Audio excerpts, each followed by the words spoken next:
स्वरः स्वर्णवर्णो बलाढ्यश्च रामपूज्यो घनाशनः कैवल्यदीपकैवल्यो गरुडपन्नगो गुरुः किल्यारावहताराति गर्वपर्वतभेदनः वज्राङ्गो वज्रवेगश्च भक्तो वज्रनिवारकः नखायुधो मणिग्रीवो ज्वालामाली च भास्करः प्रौढप्रतापस्तपनो भक्ततापनिवारकः शरणं जीवनं भोक्ता नानाचेष्टो यचञ्चलः सुस्वस्थोष्टास्य हा दुःख शमनः पवनात्मजः पावनः पवनः कान्तो भक्तागः सहनो बलः मेघनादरिपुर्मेघ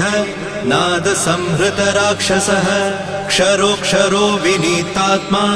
वानरेश सताङ्गतिः श्रीकण्ठ श्रीकण्ठश्च सहाय सहनायकः अस्थूलस्त्वननुर्भर्गो देव संसृतिनाशनः अध्यात्मविद्यासारश्च अध्यात्मकुशलः सुधिः अकल्मषः सत्यहेतु सत्यगः सत्यगोचरः